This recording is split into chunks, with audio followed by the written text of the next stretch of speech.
Liz, welcome. Thank you, Michael. It's great to be here. Yes, I'm excited for our conversation.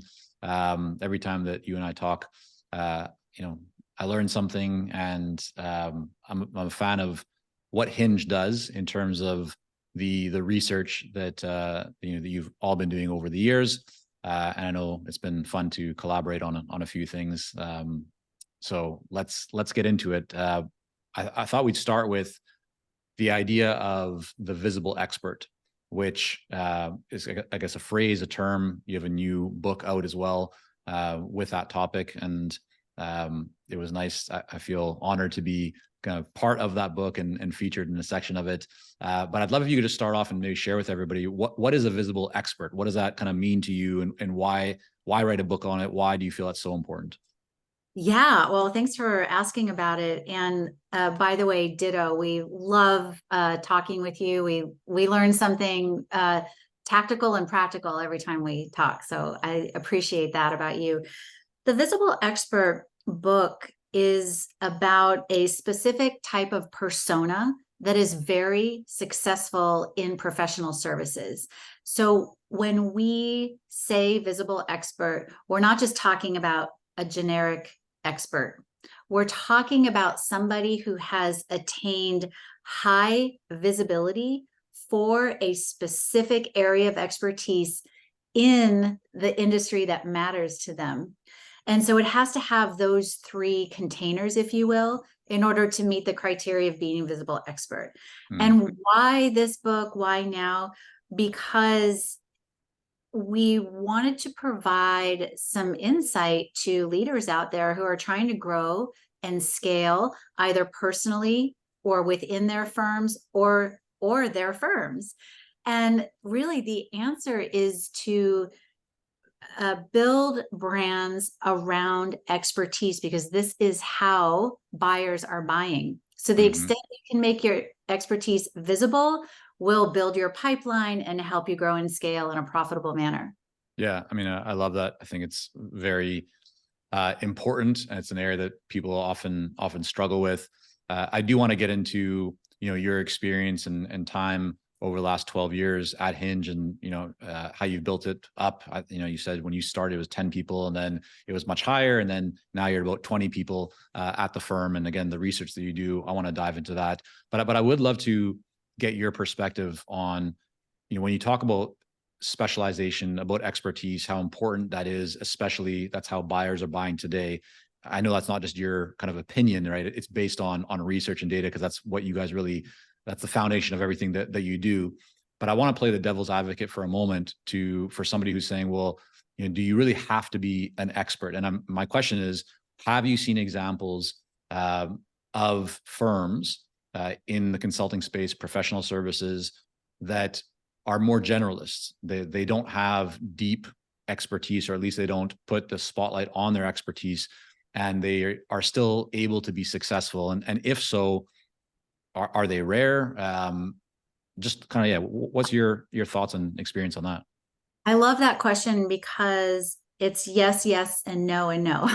so, so yes, I see generalist firms that are successful. And in fact, a lot of clients, or a lot of firms that become our clients, they're growing at a pretty good clip when they come to us. It's not like they have tanked or anything and they're like, oh gosh, we got to hire an Right. agency help. It's not that. So yes, the reason to think about building visibility around your expertise is because in order to really get to that next level, not in an accidental way, but in a predictable, sustainable way, that's where you have to pay attention to, okay, I got to grow my firm in a way that aligns with how buyers are buying. So you can be the generalist, you can get to a certain point, but at a certain point in time, you're going to compete with specialists. And when you only have price to differentiate on because you can't compete on the specialist, and you're in a different camp. Yeah. So I think that it is important to know that to your other question, a lot of firms come to the table with sort of a generalist capability, and they with with all authenticity say, hey, we're kind of jack of all trades. Like Hmm. how, that's how we've won business. Yeah. It's okay. What I'm talking about with expertise is there's got to be a reason you exist. And there's got to be within that realm of why you exist, there's got to be some unique angle or some unique perspective you have on Hmm. tackling the problem that you solve. That's where expertise comes into play. So it doesn't have to be technical expertise. It really is about that piece that I was just talking about. Yeah. I mean, with clients, I often ask the question of what do you actually want to be known for?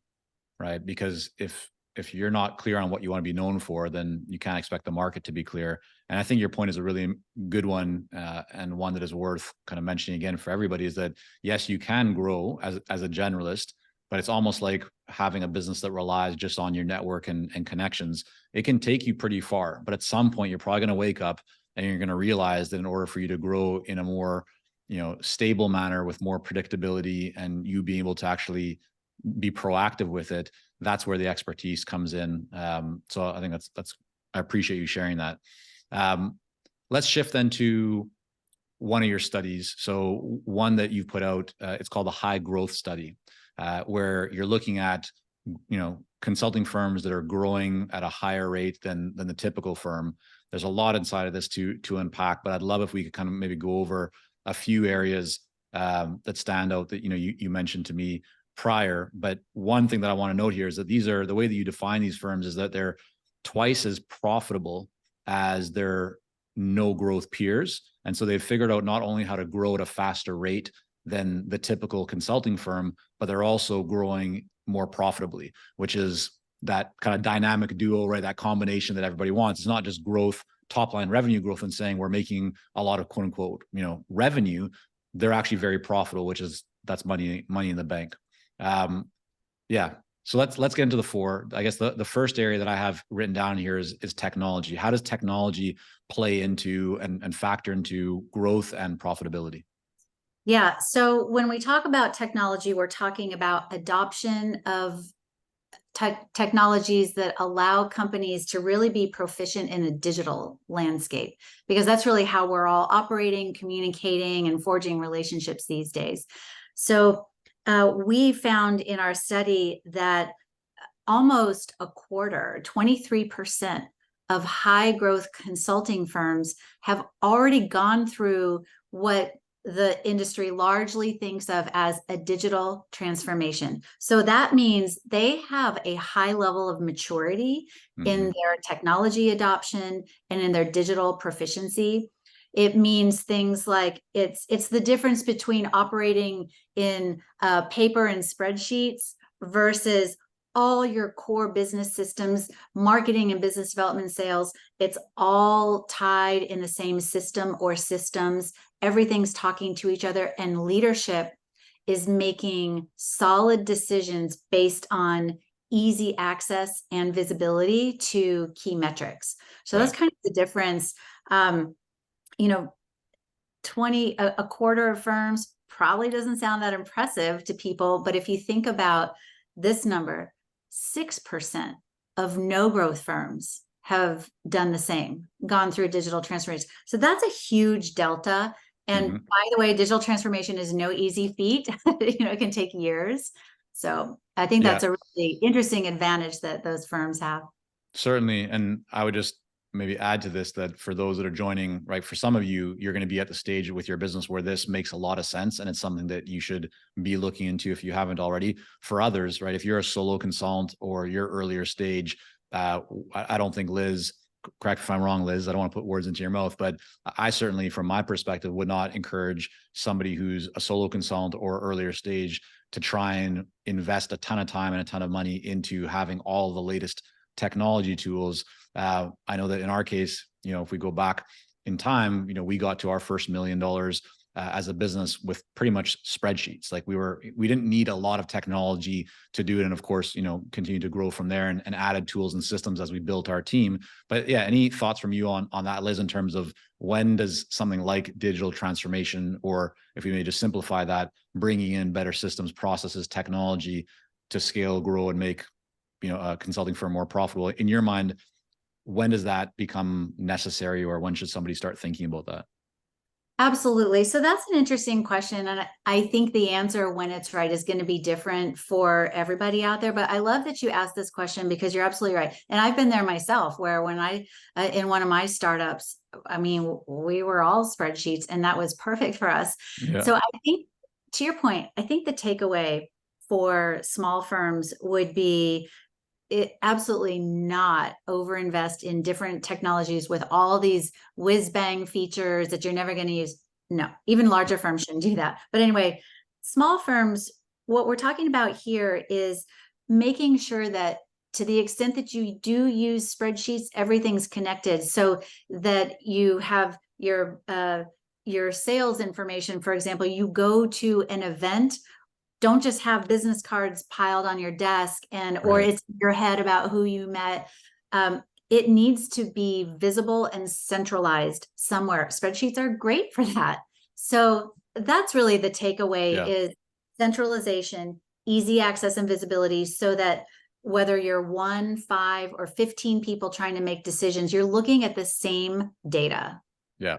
I mean, so one example, hopefully this helps people maybe to see this if it's not connecting for them, is taking your example of like the conference or the event and the business cards, or even a spreadsheet by itself. I mean, those are fine. The problem or the challenge is if you don't have a way to use that spreadsheet. So if we think about business development, right, one of the biggest opportunities or missed opportunities for consultants is they don't do enough follow-up. Right. They contact somebody once, twice, maybe 3 times, but they often then don't do much after that. So this is where the value of technology, let's say a CRM, right, can help you with reminders to do more follow-up or to take an action that is necessary. So I think even if you're a smaller firm, there is applicable and appropriate technology for you. And if you're a much larger firm, definitely economies of scale and ways to become more efficient. So that's fantastic. All right, let's go to number 2, which is talent. How does talent play into the picture? Yeah. So, I think I don't know, I don't like blanket statements, but you always hear war on talent and all Right. this drama around talent. But it's true. It's still pervasive across professional services, where there is this lack of key talent with specialized skill sets. And so firms need to be very aware of that, because what are buyers buying? They're buying Mm, expertise. Who delivers that expertise? Your people. So it really is important to find good people, retain those good people, and avoid lots of turnover. And so we noticed when we were doing the analysis that because we asked some questions around things like firm culture and internal practices. So we didn't set out to say, hey, let's explore talent. We found it on accident that high growth mhm. consulting firms, it was 8 out of 10 employees of high growth consulting firms reported a very high satisfaction with the overall firm and the culture, whereas only 5 in 10 of the no growth. So when we're talking that kind of scale, that's a big delta. Huge, huge. I mean, that just really speaks to, like, it makes complete sense I think if you pause and think about it, how can you be a high growth firm? Well, I mean, maybe it's possible actually to be growing quickly, but not for the long term, right? Not sustainably. But if you have people that are buying into the culture, their shared values, they're happy where they are, and if you, as a leader, create that environment, of course they're going to perform better. Whereas if people aren't bought into those things, or that culture isn't, connected or aligned as well as it could be, then it just makes sense that it would really suffer. And I think there's a few areas inside of that you talked about, like how they're actually able to pull that off. What are those? Right, because you might say, well, just pay your people well, and there's a great culture, everyone's happy. So it's happiness and satisfaction at the workplace is way more than how you're compensated. So we found that high growth consulting firms are really proficient in 3 areas. One is transparency. So they're having weekly meetings. The Mhm. leadership is sharing numbers with the appropriate people. We talked about technology and how that enables people to see things together. So transparency, big thing. The second one where high growth consulting firms are focusing on is authenticity. So there's none of this formal, like you can't see behind the shield Right. Yeah. thing. That is gone. That's yesterday's thing. And talent wants to be seen. They want to be more than a cog in the wheel. So Mm. when leadership shows authenticity, it kind of gives permission to everybody else, and the culture just starts to absorb that. So that's a very important dynamic and lesson we've all learned post pandemic. I think that how much appreciated authenticity is. Yeah. Yeah. I love that. I'm just thinking about how this connects to what we do at Consulting Success. And, we've been growing, we've been kind of adding more members to the team, and just even having some conversations with new prospective people recently. One of the big things that we keep hearing from people is like, oh, I just really resonated with your values, or with what it seems like your culture, as I talk to other people on the team. I think that's just so critical. On the sharing numbers part, I mean, yeah, we do this. We have a scorecard that we go through every week as a team, and kind of go over those key numbers so we have a good pulse on them. So yeah, I think these are. I love seeing that the data supports, because it helps me know, like, okay, I guess we're doing things. We're on the right track here, which is great. That's right. Well, the final area where we see, and this will probably resonate with you and some of the people on the show, but the other area where high growth consulting firms in particular are really shining when they're developing talent is in what we call team development opportunities. And we're not talking about like, team building games and like, Mm, it's not really that, because most teams are distributed, right? right, right. What we're talking about is something very interesting, and that is in the way you hold meetings within the firm, having cross-functional teams meet together and be able to hear each other. Then they gain a new level of empathy with Mm, each other. Because like, oh, well, I've never met with this team before, and sales now knows what marketing and knows what BD is doing, and it's like right. this whole new way of building empathy for each other, so that when we start the day, we know our colleagues, we understand what they're grappling with, we know what their goals are, and we know where we fit in that overall achievement. So those are the areas where high growth firms are showing proficiency, and I think there's a lot of lessons in there. That's not a hard thing to do. Hmm. Like you said, this is something that firms can really take and adopt now. Yeah, that's great. All right, so let's come now over to number 3, which is marketing and business development. And I saw here when you sent some of this over, that really highlights that high growth firms are leaning a lot more into digital, and seeing success there. Could you just elaborate a little bit on that? What are they doing? What stands out on kind of the digital front compared to those that maybe aren't growing as quickly? Yeah. So, in the world of professional services, we all know that we get a lot of business through referrals and relationships. That is never going to go away. That Hmm. will never go away. Yeah. But there is another channel, and that is the digital channel. So online leads, and there's a whole strategy around building that. And we find that high growth consulting firms get a third of their leads through only digital sources. So they really are paying attention to building their brands in a way that has a relevant digital footprint. They're Right. not just like going out and write a blog, any blog, stick it anywhere. It's, what's relevant to my audience? Who do I need to be visible to? What do I need to be known for? Like you Hmm. were talking about, Right. build the brand around that so that you can generate those leads. And I think this is very insightful, because what you talked about earlier, these firms are not just growing, Hmm. it's profitable growth. And in another study, and we're certainly not the only ones who have said this, but generating leads digitally costs less than in the traditional means, where you got a flight and a stay over and Right. all the things that you have to do in that traditional world.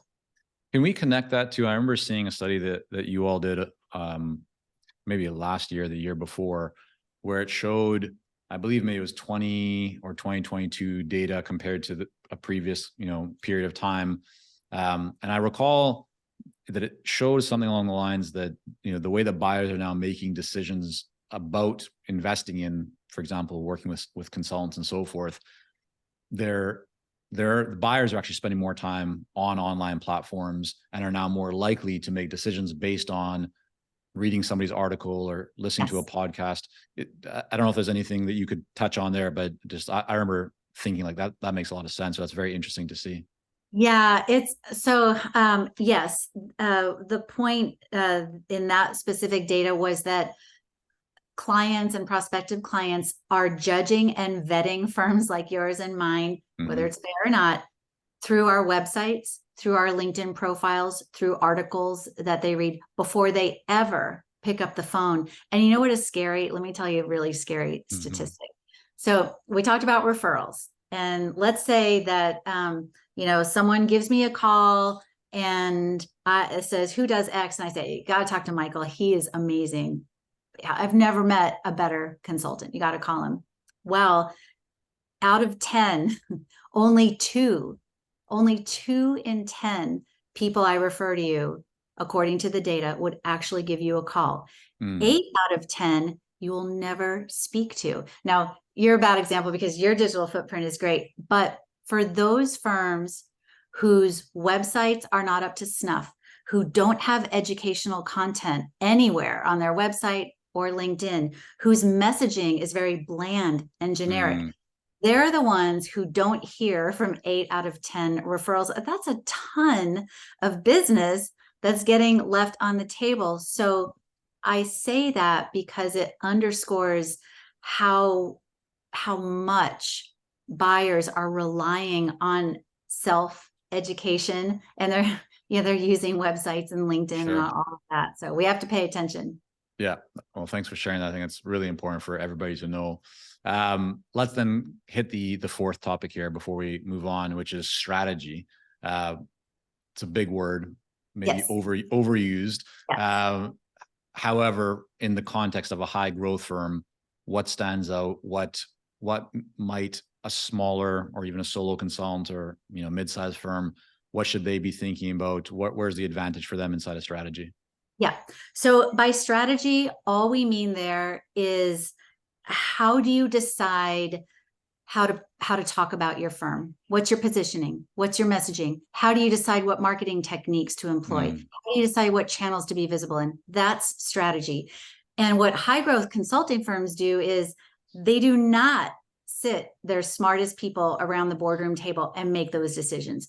What high growth consulting firms do is study their audience.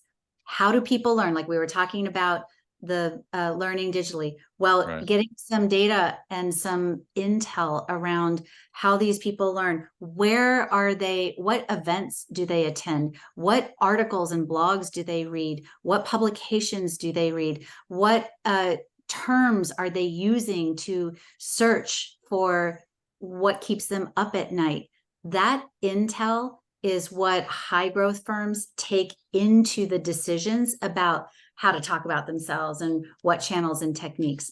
So that is huge. And if I were a small firm, larger firms with healthier budgets can hire a third-party agency that specializes in that. That's easy. Well, if you're small and you don't have those resources, it doesn't matter.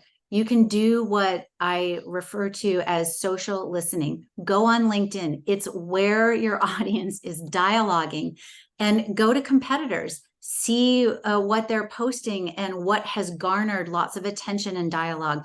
Go to each of your connections, prospective clients and clients alike. Go into their LinkedIn and see where they tend to be liking articles and commenting on articles. What questions are they asked? What language do they use? That intel is free. It does take time, so that's a cost, but it's free. And it is gold when it comes to understanding what makes your audience move. Yeah, that's fantastic. I appreciate you sharing that example, especially for the smaller firms or solo consultants that are joining us. Okay, So there's a lot there. Of course, I just want to encourage anybody that wants to go deeper into that. Of course, we've touched on just 4 kind of highlights, but there's a lot more in that study. And so check it out on the Hinge website. Let's now maybe talk about a little bit more about you, Liz, because I know you said you've been at Hinge for 12 years, right? You did not found Hinge, but you played a key role, right, over a decade plus. More recently, you did kind of take over Hinge in a positive way. You're now the managing partner. So what does that mean? What has that been like for you? Just for those who might be in similar situations where they've been working in a firm for a while. Yeah, what's that been like for you? Well, it has been quite the journey. I mean, it's been as fun as it has been challenging, and probably anybody can relate to that. I, I've been so lucky to be surrounded by partners who adopt a mentor sort of approach. And that's in fact how I like to interact with my own colleagues. And so I kind of grew up through the ranks of being mentored by the founding partner, Lee Fredrickson. And I went on pitches with him. We have stories of running through the streets of Manhattan, me in stilettos because I'm 5'1" and he had cowboy boots on. He's 6'1" and I still beat him. But Nice. anyway, Yeah. so we just, I really learned from him, not just by listening, but just really being with him as he grew Hinge. And so I take a lot of that with me as I'm taking on this new role. But I'll tell you the other thing that I have learned, not just from other leaders at Hinge, but just from my own as I've kind of grown. And it is, if as a leader, if you are always the smartest person in the room, you have failed miserably as a leader. The true success of a leader is when you are no longer the smartest person in the room, because what have you done? You have mentored all these people. You have allowed them to grow into their own areas of expertise, and you have given them the platform for surpassing you in very specialized areas. So that's the philosophy I take with me as every day, really, as I'm going into this new era of Hinge. Now, I got to imagine there's been some challenges or something that's been hard in terms of that transition. What stands out for you maybe as something that's been a little bit hard, or just the hardest part, or most challenging kind of part of that transition into the managing partner role? Yeah, I think so. Prior to being managing partner, I was in this nice little lane of business development, and I ran that team, and that's what I love. Now as managing partner, I have to wear multiple hats. And Right. certainly before I was a managing partner, I was a partner. So I still wore a lot of hats, but I just had this little lane that was so nice to stay in. Now I have to take on the role of managing different teams and learning what makes them tick. I mean, we talked so much about culture earlier. It's not just about taking over responsibilities and checking the box and you did it. These are people that I'm managing, and learning about what keeps them up at night, and how can I create efficiencies internally so that every day they feel like they're doing their best. That's challenging, because when you don't do that all day every day, Yeah. and you step into these new roles, it takes time to learn all of that. And I think that's much more difficult than learning a new technology, or figuring out the hard stuff around financials or pipelines. In your role, right? It's, as you just kind of shared, you're wearing a lot of, not necessarily wearing a lot of hats, but you need to be involved in a lot of different things, right? From understanding the finance to the team dynamics, the culture, the values, the business development, having your hand in the research. So you're involved in a lot. And I would imagine, especially earlier stage of the transition, right? It's like it's just a lot of that stuff might be new, or viewed in a bit of a new kind of light. how do you manage all that? Like, I'm wondering, is there either some kind of a framework or process or way that you kind of go about tackling a given day or a given week? Do you block stuff out? Like, just anything kind of tactical Yeah. or even mindset wise that you found to be helpful? Yeah.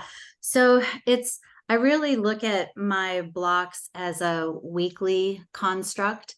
And I make sure that Monday mornings, for example, are reserved, at least the early part of the day before I ever meet with any teams, is reserved for reviewing reports so that I come to meetings knowing where we stand. I know what questions, because I'm telling you, there's not a bigger waste of people's time Mm, when you haven't done that and you're asking questions that, you know, really the answer is, well, go back and look at this and then go back and look at that. So that's one thing I need to be really disciplined about, is carving out early in the week, early morning time to make sure I'm reviewing important KPIs. right.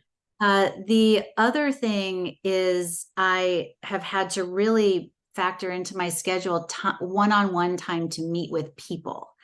I didn't have to do that before. Hmm. And so that's another thing that I've found is critical. If I'm going to be successful in this role, I really need to have that one-on-one time with different teams. It's no longer just meet with this big team, get the high level, boom, you're out. Right. That's- Are you, and so is that a one-to-one with direct reports, or is that a one-to-one with all 20 people? How do you kind of structure that? Well, 20 people is pretty small actually when at the end of the day. So it has tended to be with everybody. I have one-on-ones with my direct reports for one reason. I have one-on-ones with my other partners for another reason. And then I have one-on-ones with really critical resources at Hinge who are kind of our specialists. They don't necessarily report directly to me, but I need to understand what's challenging them with the deliverables, what's Mm, easy with the deliverables, what are they hearing from clients when they're delivering XYZ. What about the pitches? What are they hearing there? So I've found that at least for the beginning, I need to have that one-on-one with everybody. And that's a, big part of the week. right.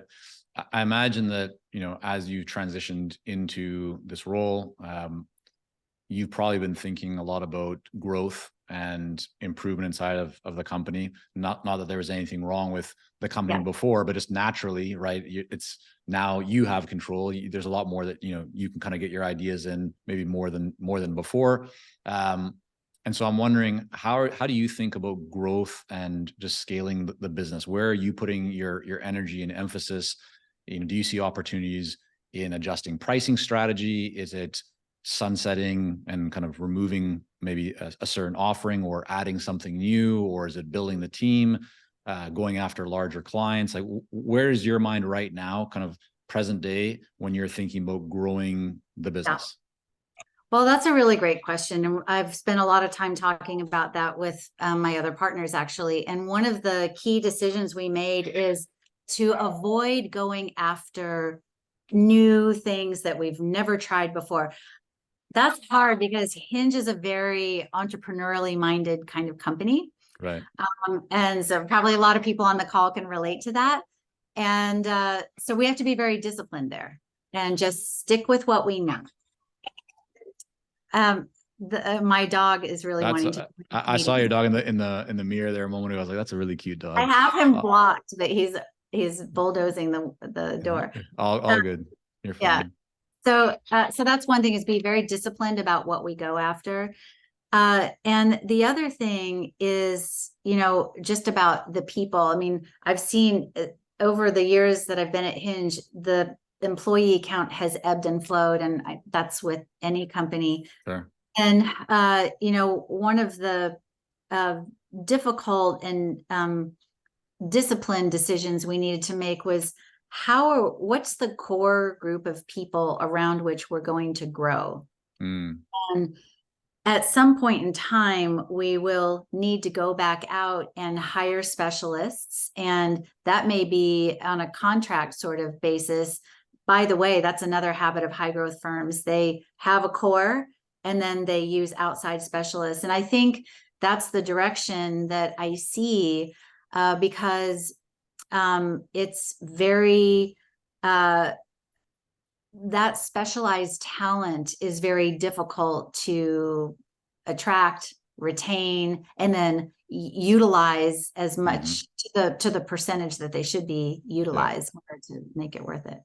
No, that makes a lot of sense. I mean, it's reaffirms something that I've been kind of thinking and seeing about the market, which is, I think for consultants, there's more opportunities than there's ever been before. And probably the pandemic and COVID accelerated a lot of that, just with companies being more kind of willing and open to bring in outside expertise. And I think with the specialists, you get a very high level specialist. If that's a full-time person, it's probably gonna be a very significant investment. Not everybody's willing to make that, and it's not always necessary. So having that ability to tap somebody who has the expertise that you need for when you need it, can also add probably to the profitability of the firm, because you're not making necessarily a much larger expenditure or investment right away. So that's really great to hear. Liz, I know we could literally just keep talking for hours on so many different things, but I want to be respectful and conscious of the time that we have in the calendar. I know we also have a few things coming up that we're going to be collaborating on, which I'm excited about. But where should we direct people if they want to learn more about the high growth study, or just some of the other studies that you all have? I know some maybe are paid studies, some are free, but just what can you say? Where should we direct people? Yeah, so I would go to hingemarketing.com, all one word, and go to the library section. And the executive summary of the high growth study is free. So you'll see that.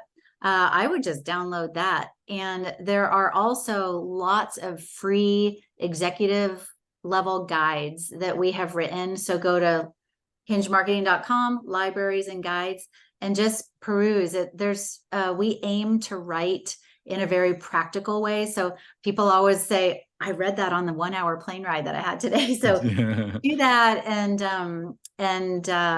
connect with me on LinkedIn too, and ask me questions.